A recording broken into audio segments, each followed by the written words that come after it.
So we're talking about periods of rain over the next 2 days. That also means there'll be periods where it's not raining, and we're in one of those for most of the area right now. Showers east of the I-75 corridor, up Highway 84 from, say, Homerville to Waycross. I see some more showers back near Sylvester, all the way north of Blakely, heading on off into parts of Alabama. And I think north and west is where we're going to find the best chances for the most rain today. But everybody's got a pretty good shot to get wet. Had some thunder and lightning in the overnight period, too, with some decent downpours, especially north of I-10 and up through parts of South Georgia. But now we're getting a little bit of a break, a little bit of a lull, and that will allow temperatures to warm up and allow the air to get a little bit more unstable. I don't see any watches in our area yet. I don't expect them to get extended east anytime immediately. But I do think this afternoon, this evening, there will be the chance for some bigger and dangerous thunderstorms. We've got things to keep our eyes on. Find us on Facebook, on Twitter, and of course, WCTV.tv, our webpage, and the Pinpoint Weather app. We'll have lots of updates throughout the day. It's 71 degrees right now in Tallahassee, lots of clouds. 66 in Thomasville, 68 degrees in Valdosta. Lots of clouds, and there's going to be wet road surfaces out there. We might even find some patchy fog where the breeze calms down. It's pretty warm across the board, upper 60s, low 70s. This time of year, you'd expect numbers in the mid-40s. That breeze from the south bringing in all that warm, humid, unstable air. And there are some bigger storms off to the west. There's plenty of activity way out to the west. The main energy's way back here.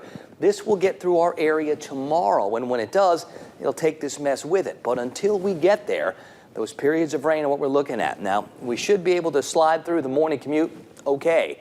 This afternoon, especially this evening, that's when I think more areas have better chances to get more rain. And while the Futurecast is keeping a lot of it off to the north and west, we'll find some pockets of rain in more areas too. When all is said and done, and I'm talking by tomorrow afternoon, tomorrow evening, we could be looking at 1 to 3 inches worth of rain widespread across the area. Spots north and west could get a couple inches more than that. So significant rains are possible. They're likely over the next couple of days. But remember, we're not talking about nonstop, all the time, steady soaking rains. We're talking about these periods, these pockets where it rains a bunch, and then there'll be gaps and breaks where it doesn't.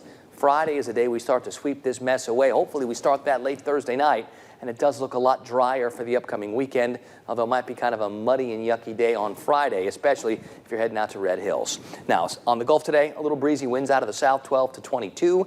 Low tides are finished. We'll go back to high tides a little bit later on this morning. 60s and 70s have got the rain chances around 80%. They're going to stay that way all day and all night. Upper 70s for top temperatures. Wouldn't surprise me to see a few areas south and east flirt with 80. Tonight, some showers, some storms probably perk up a little bit in intensity as well. So we'll keep our eyes for any potentially dangerous thunderstorms. There's still the chance for some of those tomorrow, too. We get to Friday. We're done with it. I think this weekend, a couple of chilly mornings, but some pretty nice afternoons, guys. Friday is looking like the clearing day, the breezy day. And don't forget, we turn those clocks forward Saturday night.